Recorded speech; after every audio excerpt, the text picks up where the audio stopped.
Oh, we're recording. It just went straight from 1 to 0, but we are recording. It did the countdown on mine, Graham. Oh, right. Didn't on mine. But Okay. anyway, good evening.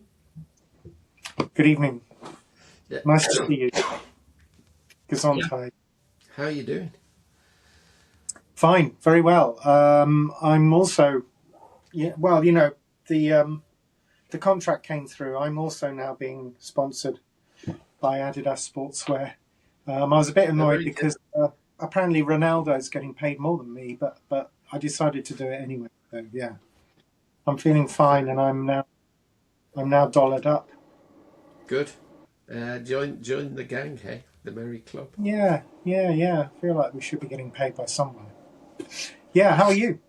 Yeah, steady, full, busy, lots Yeah. going on. Getting ready to go and teaching next week. I'm off, so Mm, a lot of prepping, which is good. Enjoying it. yeah.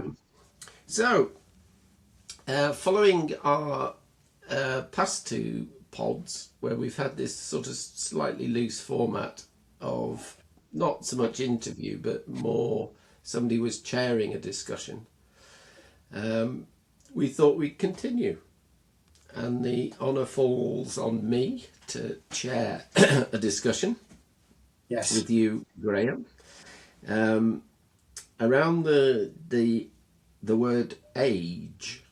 And just as a kind of rider to that, inevitably age brings in notions of time, but I don't think specifically the questions are aimed at time. I think that opens up a slightly different type of conversation, but maybe not. It filters in.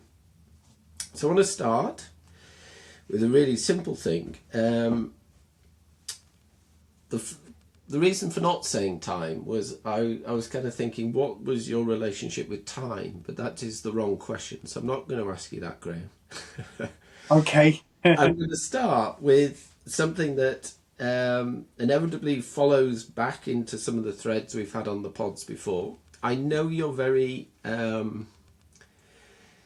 emotionally and intellectually, and as a really caring, thoughtful person, have a great concern for history. So I was thinking about, as you look at history, is obviously linked very much to age. Now, whether you want to take this initially personally or more into the wider cultural, social, political, artistic, whatever context, your relationship with history and how you see history written as such through, let's say, the ages, as it's fondly known, and what your relationship to that is, and how you were initially interested in that. Yeah, I mean the history. I mean, I've just always been interested. As soon as I escaped school, I found history interesting. School tried its best to make history seem awful, and I recovered from that. And I've always been interested in history. And one of the things that is, I suppose, more historiography than history is this question about how we narrate history. And you're right, there is a question then about age, but I think it's a complicated one. So we do have these things called the age.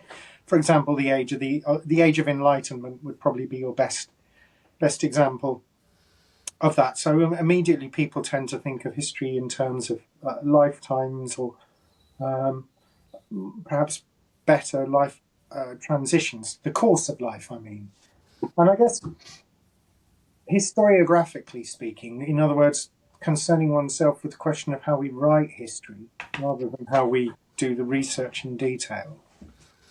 Um, History is quite tempting to see history, whatever thing you're interested in, as being something like a human body that goes through change.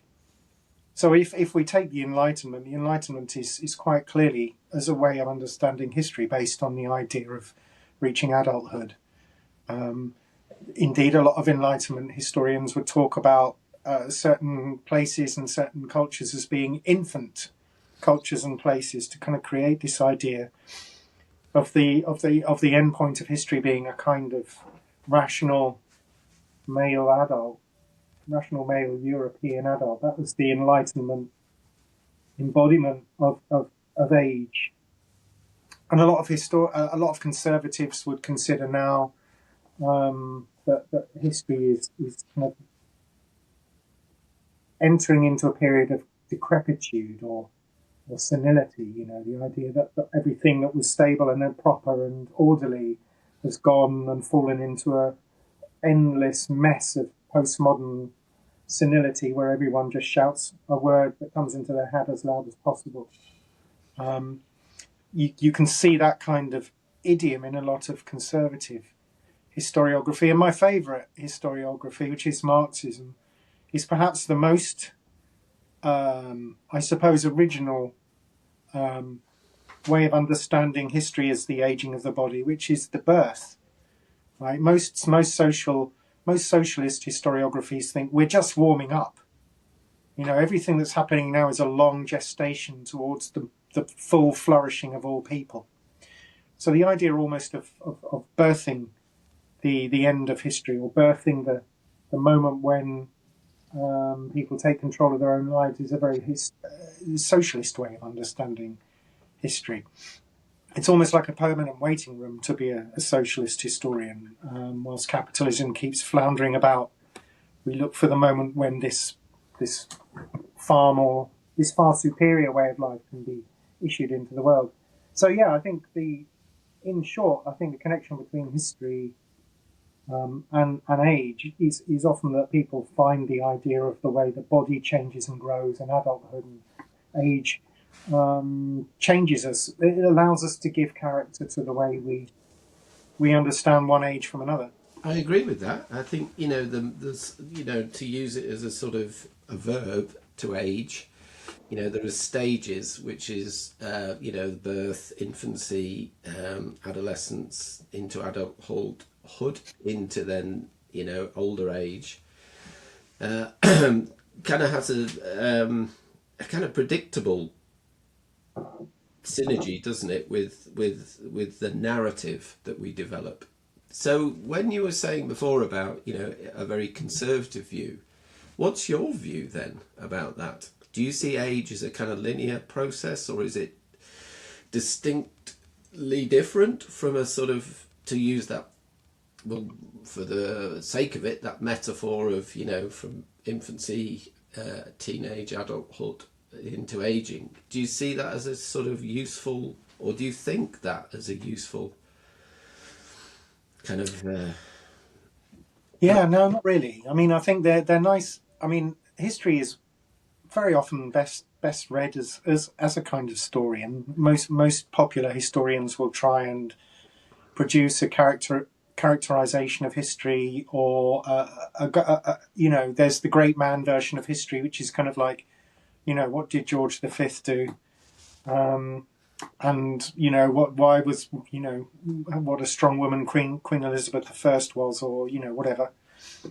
So they're always kind of characterise it, or a morality play, that history is revealing a truism about the nature of the world or the universe or humankind. So it's always tempting to kind of to storify history, and I like it. I don't buy it, but it does. Most often, I don't buy it, but it does give a nice, accessible way of understanding history. You've put into the conversation, yeah, it was something that's on my list here of such like, history in that sense, the age or the epochs that define certainly my understanding of the history I've grown up with, for good, bad, or whatever.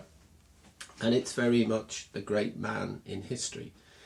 And clearly, post 1950s onwards, we've had a real pushback from feminism and from the absolute necessity to bring forward different types of narrative. So I wanted to ask you about this. This sounds really formal, Graham. At this point, Graham, I'd like to ask you, the age thing, we've already drifted into some really, it's good stuff, but is that then by definition inherited as a gendered thing? Or is it necessary to make sure we're absolutely not gendering history or the ages as such? Because that is my reading when I grew up. Is you said the word the great man, is the defining kind of characteristic, isn't it? So how do you feel? Is aging predictably, because, well, we're both sat here, a gendered thing as such, specifically gendered, or is it absolutely not the case in your view? Yeah, I mean, obviously, yeah, I mean, most history up until feminist and popular histories in the late 50s onwards were histories of default histories of men, and the word man becomes the kind of genitive word for all agency, and that's just universally present. But the great man version of history, which can be a succession of warlords and monarchs, and charismatic wealthy people and politicians, it doesn't really fit with that association I was suggesting at the beginning, that history is kind of read through the aging of the body, that the body becomes a metaphor for the ways in which historical dynamics play out. It's just a series of sometimes nicely written biographies of why Winston Churchill did this, or why I don't know, whoever did that. It doesn't matter. Why President Truman had polio and he made him like this, and all this kind of stuff. It's all quite good, but it's obviously very elitist and doesn't really tell you much about the lived lives of people. But it doesn't, as I say, I don't think it maps onto the idea of a physical aging. I think that history is gendered in the sense I've just mentioned, and is now, thankfully, most history is more nuanced than it used to be, because of course it should be. Just produces better work, and it makes for better politics. But I am struck by the complicated and messy interrelation between lived history and history with a capital H, which is to say, I think everyone is a carrier of history, right? I don't like the great man idea, partly because of this, right? Everyone has history, everyone has memory, everyone has an intelligence to think for themselves about what's changed for the better and what's changed for the worse. So everyone is a historian in that sense. I did tons of interviews in northern Mozambique with peasant farmers, most of whom were illiterate, about colonialism and independence and the present day, and none of them replied saying, "I don't know, I'm just a peasant." They all said, "Well, let me tell you something." But the reason why that's interesting in terms of aging is because we do age, and as we age, obviously we age, and as we age, we change, and also our social identities, whether we like it or not, change. Like people I've looked at, I can remember when I started being a lecturer, everyone was like, you're young. Oh, God, are you getting excited about your PhD, are you? It's kind of patronizing attitude sometimes. And particularly as somebody who was kind of quite explicitly socialist, that's kind of like, oh, bless, oh, you'll grow up, this kind of thing. Well, I didn't grow up. And the ways in which people relate to me and my opinions about history or politics changed as a result, to the degree to which no one actually called me this, but I kind of felt it.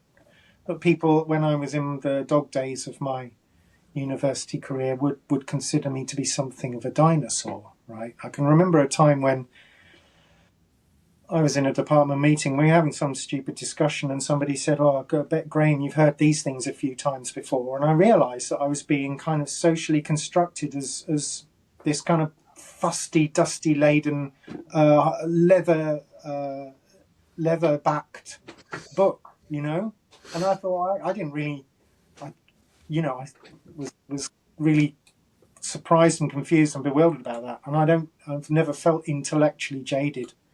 But there was a sense that because of my receding hairline and the fact that I've been around for 30 years, people just assumed I was jaded or cynical or bored or, I mean, I was often bored, but for good reason. Graham, I've got some sorry news for you. Yeah, well, I am. But good. This touches this sort of two threads run straight away. Life stages, which is like it's a persistent narrative, culturally, socially, religiously, and we can perhaps talk a little bit about that. And in terms of human development, we use those, as we've touched on, those sort of narrative ways of describing things. But also culturally, the kind of paradox I wanted to offer you, which you're really aware of, is the aged Fender guitar or Gibson that's been relicked to look old, versus a culture that seems to thrive on newness, and where this sort of slippage between objects having value because of their gravity and age, the antique beyond antique into versus, not versus, but in parallel to I must get the newest whatever it is thing, and how that sits with you. Yeah. Well, I think those are artifacts of there are loads of them, and we could throw one in the air and catch it and see what noise it makes. Because there are all of these artifacts. Start with a Fender, okay. or a brand new. Yeah, so there's these kind of road-worn Fender guitars. Yeah, aged guitars. I think that they are part of. So there are these, I think, bundles of goods that do different things with age, and one of them is this kind of torn jeans, road-worn Telecaster, original Coke. There's a load of them, and what they do is they try and generate a very shallow, because they're commodities, not necessarily insignificant, but shallow affectation of nostalgia, right?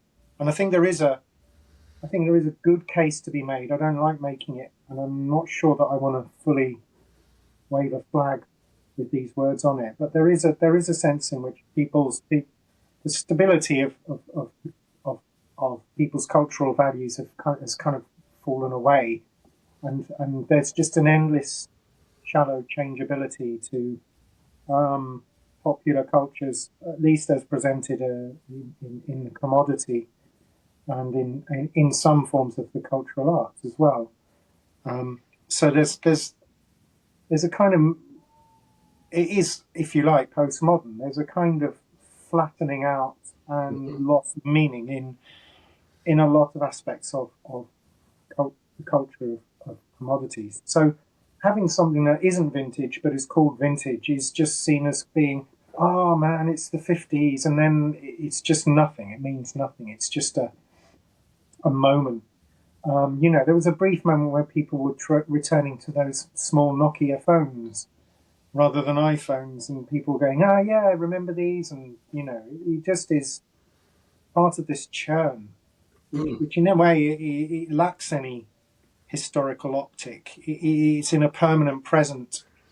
And I think it speaks to something to go back to. I mean, this is one of the things I wanted to talk about because I think it's sociologically interesting in relation to age. It goes back to how we understand generation.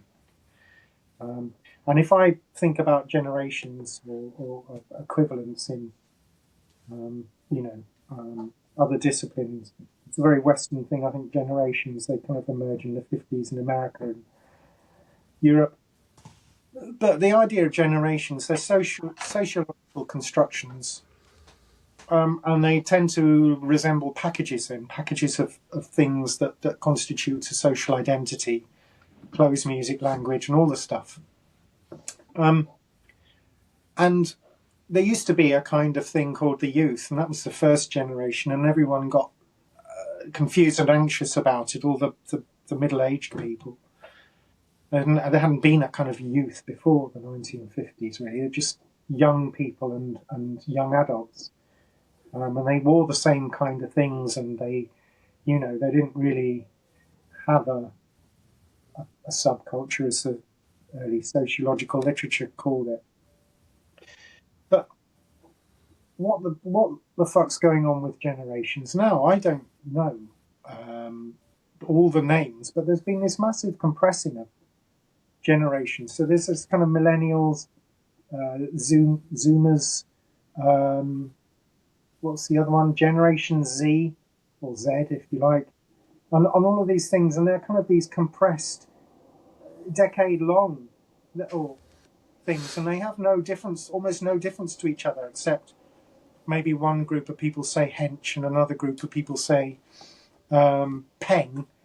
There's nothing much to differentiate them, and I think it does reflect that idea of a kind of compressed and increasingly shallow sense of what was called youth, which looked fairly stable in a way. I think just to chip in at that point, obviously, I hear that, but is it not the whatever we're going to call it, the ongoing kind of growth of kind of self-identity politics, which has been accentuated, culturally, socially, absolutely, but COVID clearly ramped up the whole self-identity, inward-looking, and the language that it produced became ever more kind of self-analytical. I absolutely first-hand witnessed that teaching. The language has shifted. So this idea of having, it's a kind of paradox to me that identity politics was about liberating people from certain things, and yet they've created ever more increasing labels and identities. Yeah. I'm not one of those and one of these, and you're thinking, but I thought the whole point was to get away from the oh, you're gendered like this or that or whatever, and you're adding a LGBTQ plus at the end, so it's kind of like it's a counter argument in a way. And I think some of that sort of, we've lived through a real schism of that. Not that it was stable before. I just think there was less, whatever it is, pressure or sense of like, again, identity, plural identities, that somehow, to go back to your point about, you want to be identified with an aged Fender guitar because somehow it kind of harps you back into some idea. Whether you can play the guitar or not doesn't matter. That's way afterwards, isn't it? And then thinking about value systems, that get attached in an ever-shifting way, from like guitars onwards, objects retaining or losing their value, I think is incredibly linked to age identities, and that is always unfolding and changing. So the classic case, I've had one of these for years, it's worth nothing, suddenly it's worth a fortune, but equally it can lose its value. These sort of like old cliches about age with wisdom, like a good old wine, you get richer and better. Well, a lot of wine's shit the older it gets, isn't it? So it's like a real contradiction. I think, and I agree, really confusing if you look at it in a social, cultural sphere. Yeah. You wearing a Adidas zip up, which I remember as a kid being desperate to have one of those, never got one. And here I am sat in a vintage top, and you think, it's really good fun, I love it, but you're part of this thing, aren't you, which is like shifting between these sort of, and their value systems, aren't they? And I think we've talked before, a lot of that is it inherent in the object, in which case you embody that, or is it more to be seen? And I think a lot of the value system is to be seen, isn't it? Yeah, yeah. I think that I mean we're going into what is the commodity, and clearly the commodity, particularly those ones that are heavily aesthetic, they're mysterious things. They're not simply the components of an item. They're something that has a kind of Agree. spectral Yeah. property that can be quite magical. And we're all nobody should be cynical about commodities. Everyone's bought into it. People who say, "Oh, God, buying things that are labels or buying things that are cool," I don't do that. Is delusional or a peasant. I mean, we're all in it, and I'm happy to embrace it. I mean, I bought a guitar that I loved because it looked beautiful, and I always wanted one. And when I played it, I felt differently. Absolutely. I don't see what the problem is there. My point is just that those anchorages have become shallower and more fleeting than they have done previously, and I think it does suggest something about the nature of history, in as much as if we want to take young people as the kind of new, I hate this phrase, but the young people as the kind of the future, then the future that youth culture presents seems to be one of kind of permanent desperate mobility. And my reasons, my narratives about that are not to do with age, they're to do with political economy and the ways in which capitalism has moved towards a gig economy, loads of insecurity, and all the other stuff that young people have to face, which is a fucking nightmare, and everyone knows it. So yeah, but generations are socially, culturally really fascinating, and one of the other big generational characterizations which I would offer for your thoughts is middle age as well. And in roughly the same time period as youth culture has become increasingly compressed and shallow, I'd suggest that middle age has become increasingly powerful, right? I became aware, I think, in my mid-30s, that all of the mainstream cultural outlets were refusing to let me grow up. They just kept reproducing things I liked. There was never a point, and I kind of half expected that there would be, where I felt culturally lost and Or young left people out. would shock and confuse me, and it never happened. I found younger generations compelled to buy into the things I liked. And the best example of that, and this is a personal one, although I know it will resonate with you, is The Mighty Boosh, which I found and watched the first episode and then said to my wife and children, "Watch this, it's the best thing I've seen. It's the best thing I've seen in ages. It's absolutely brilliant, totally original." And they all loved it. And before 2 weeks were past, we were all quoting Mighty Boosh to each other, just as my kids were entering adolescence. And then, I mean, everything has been for me. As I've become middle-aged, I have not lost out. The BBC refuses to become young or old. It's stuck in a kind of middle-aged kitchen island panel show.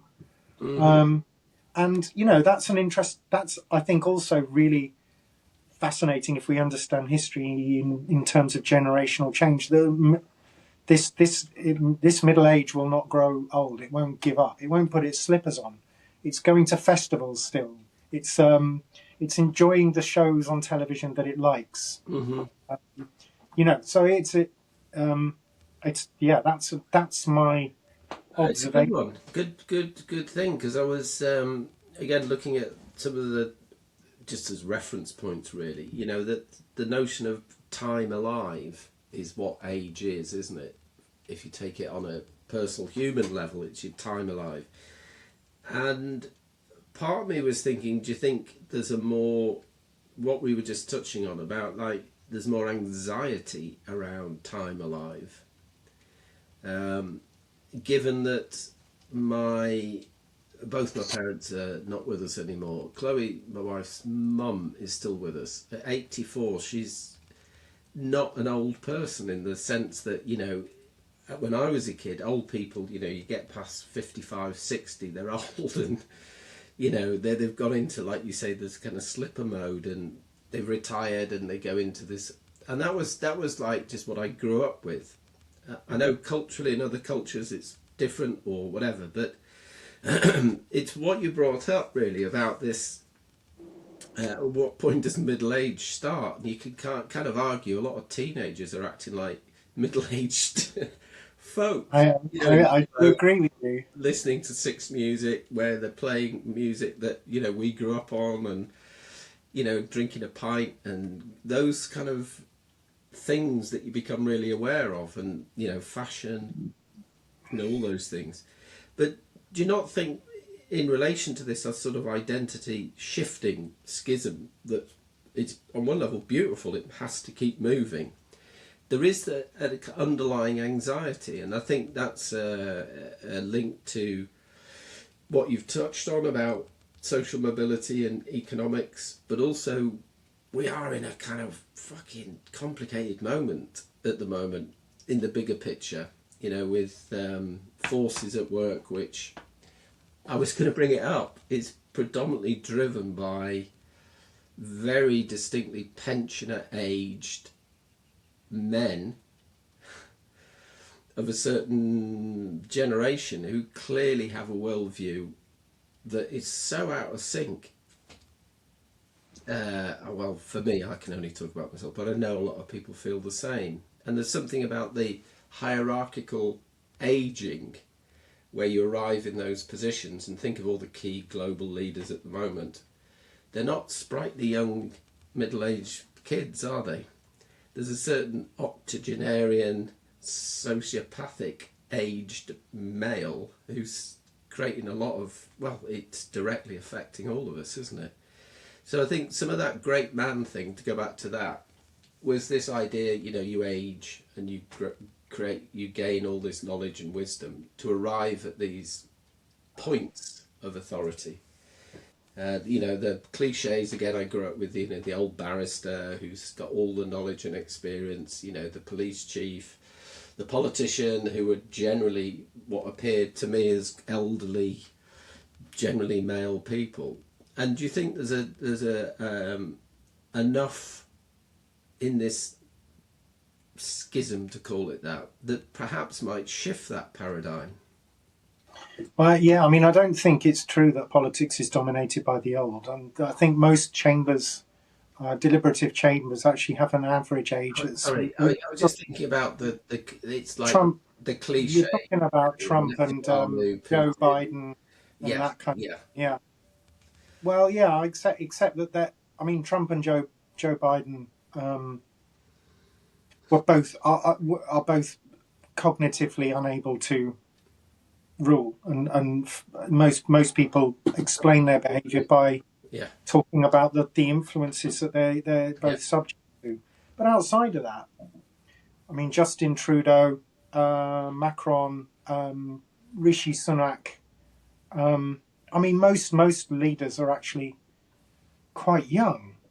So I don't know. I don't know if it's the old man thing is perhaps quite specific. I'm struggling to think of another 70 plus. I mean, not all of the Latin American presidents now are young. Yeah, I mean, I'm struggling to think of a.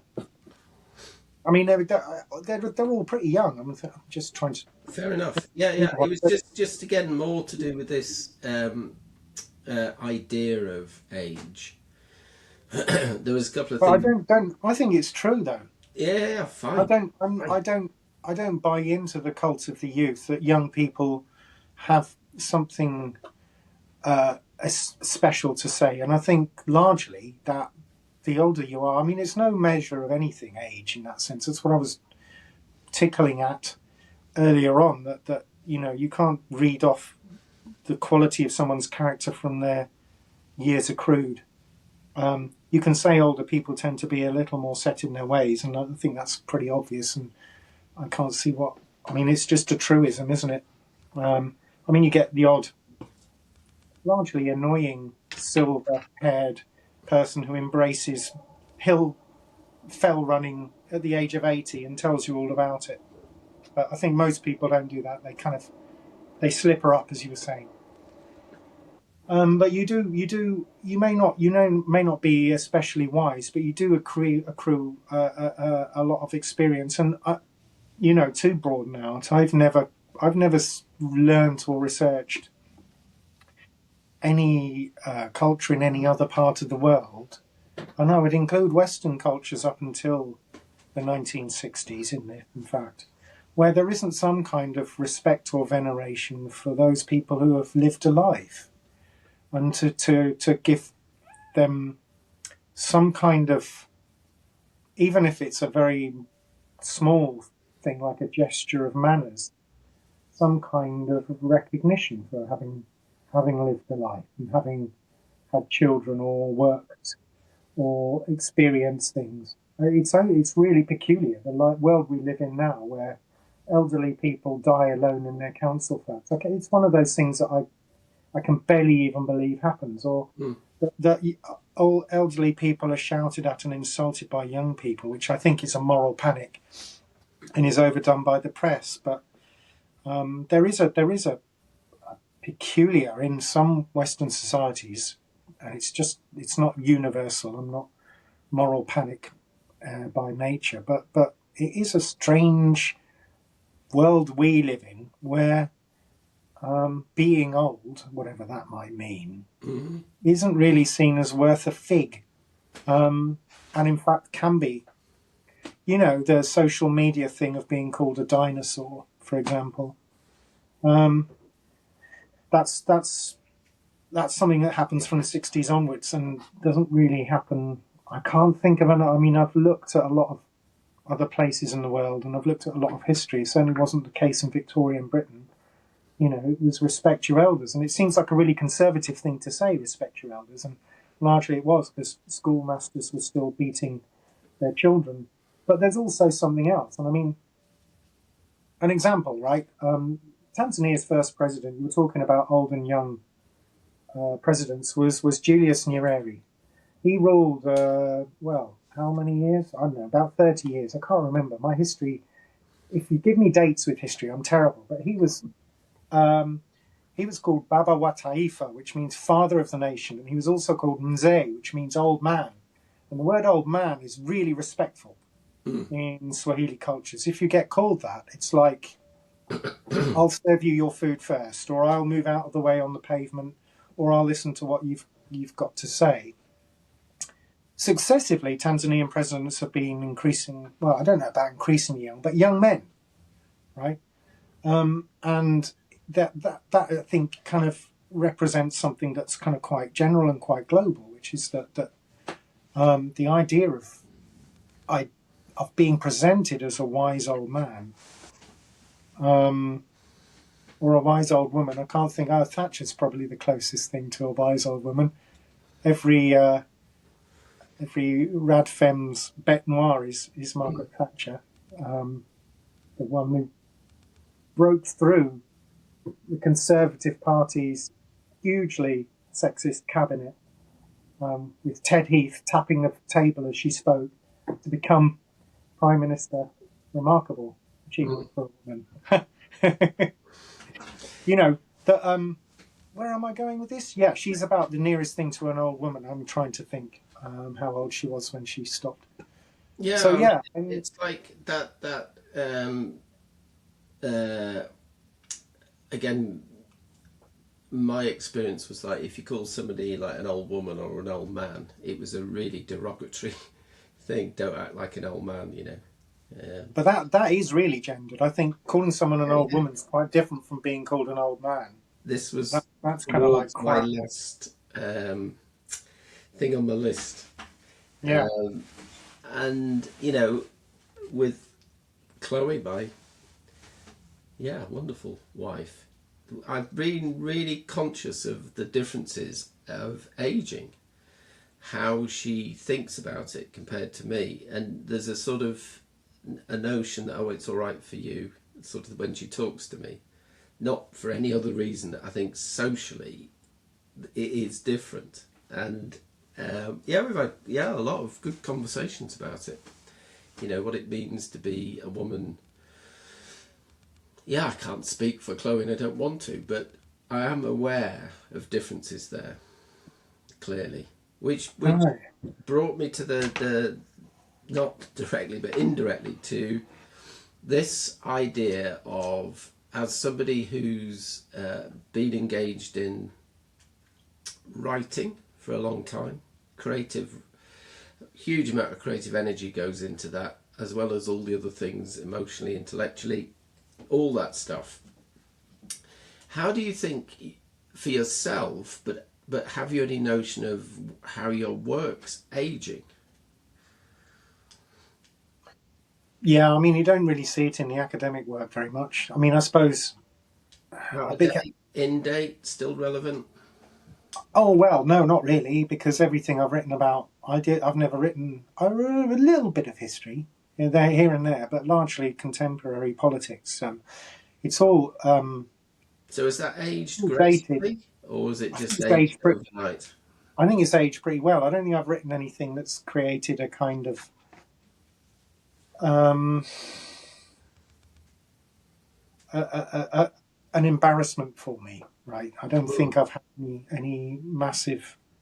I've never tried to predict the future, which is a terrible thing for anyone to do. And But you it's know, not one of the cliches from looking in about certain academic writing is it's already out of date the minute it's published, because it's, the process has moved on in the duration of writing, and then all the editing and publishing, and then it comes out. It's already kind of like the next thing's already underway. Have you ever been yeah. conscious of that? No, no, and I mean, I don't. Anything of any quality won't be like that because it's Great. if you write about something that happened reasonably recently and it's good work, then it won't just be about that time or that place or that issue. It'll be something bigger than that. And the idea that you write, I mean, a lot of the first example comes into mind is a bad one in some ways because I should caveat it by saying I'm not trying in any way to trivialize the tangled horror of the event itself. But when the Grenfell fire took place, some academics would made these kind of quick hot responses about race or about poverty, and they were so quick and responsive, and they were kind of out as soon as possible in magazines and social media that they actually were pretty awful and weren't worth reading 3 days later. And in my view, isn't what academics should do. Leave that to journalists and commentators. Academics shouldn't be doing that kind of thing. And there have been other issues where there's been those kind of quick, hot responses as well. And those, I think, they just don't serve. I don't know. They don't really. Academics aren't good at doing quick, hot takes, and anything worthwhile doing academically should last. So there's some really great work on Grenfell, and it ages well because people took a year or two to write it. There's nothing wrong with that. People can be angry and talk about justice, and that's a very contemporary and highly politicized thing, and it works its own magic, but it doesn't. It's not academic work. So I don't know. I've never done that kind of work, so I've never had that sort of problem. Yeah. What was that thing I was going to say before? I can't remember now. It was just a feeling, because I think about it. Escapes me. Is it's a kind of phrase, isn't it? Has the work aged well? Has it been able to kind of live beyond itself, or is it very locked into such a specific time frame that it could only really, I mean, it might be a good thing, exist in that. Can it age beyond its thing? But everything exists in its own parcel of its own moment. I mean, you can't. There's no trans-historical voice. Every voice comes from somewhere in some way. So the last question was, how do you feel when people ask your age? I don't know if anyone does anymore. No one's interested in me. But, I mean, usually people assume I'm. What used to happen when I was actually a long time ago now, because hardly anyone ever spoke on the phone. Once in emails started up. This does sound old. I don't mind that. Before the emails and the internets, people used to phone each other up on the phone. Yeah. Boop, boop, boop, boop, boop, boop, boop. In those days, yeah, remember that? Hello, operator, give me 326, please. And people would say to me, if they ever met me, oh, look at you, you're young. I thought you'd be a lot older. So I kind of got that when I was on the phone. And then generally people assume that I'm younger than I am. So if I do say my age, they go, wow, right. I thought you were sometimes even in my 40s. And in fact, I'm You're just being 96 this kind year. and polite, Graham. Kind and polite to an old man. Well, I don't mind that. Being patronised is not necessarily a bad thing. There's good and bad patronising. I don't mind being given a insincere compliment and pat on the head. So So with this again, this question clearly it's not happened very often. Then, do you have any again personally?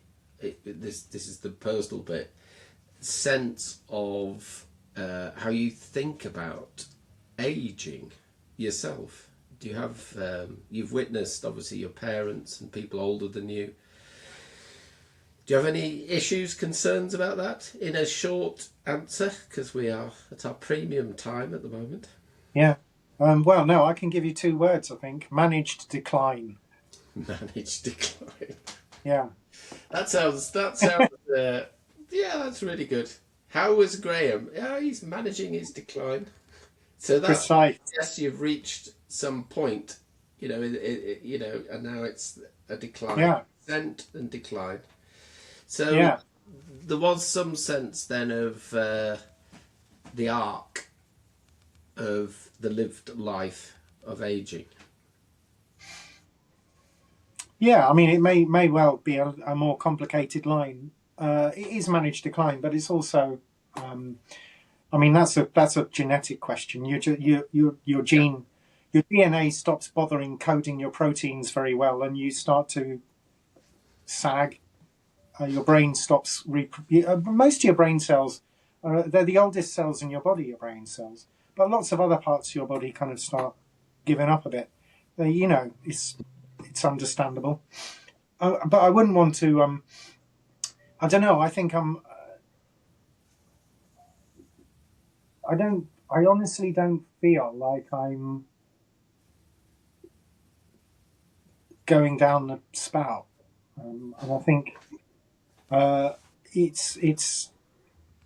I don't know what's happening. I don't really. I am quite bad at talking about myself, but it doesn't feel like. It doesn't feel. I don't go get up in the morning and think, oh God, I'm not the man I used to be. I've never had that kind of a feeling. I get quite That excited about a lot of things. sounds like a Smith song or something. Mm. Yeah, they didn't do many songs about age, did they? They were all kind They of were into young the puppies. Yanks youth. Yeah, they Huh? were puppies at the time, weren't they? They were. Yeah, well, I Yeah. guess all I can say is, well, we'll find out, won't we, Graham? When my name is in lights as No. the greatest writer of our age, Graham Harrison, at a sprightly 96, Yeah, writes the novel that changes literature forever. who would have guessed his age? No, At that I'll be point, by then. I'll be full of post-human cybernetic yeah, okay. extras. So Yeah, I'll have 10 fingers on this hand, so I can yeah. type more quickly. I'll have Yeah, an you'd have eye that been go infused around with corners. artificially intelligent Careful. objects in your body. You know that are I don't know what that means. cleaning everything. Nanobots. I'd like a nanobot in my bot. No, Tiny little those cells. They do exist. I think. I don't know what they yeah, do, but they're the size James of Bond, cells, isn't and it? they've been created in a lab, and they go around creating havoc in your body. That was I'd have a few the of them. James Bond. Was it the last one? Nanobots. Yeah, it was. Nanobots Mm. that this virus that infected, they developed this Ah, process. You could pass it mm, on to the people that do all the work for you. And so, nanobots. Yeah. yeah. At which point, we should say, once again, thanks to our sponsors for this week's episode. And thank you to all our patrons. Um, subscribe, like, and leave comments. And we'll see you next time. Indeed. Until then, Stay crispy. Indeed. Bye.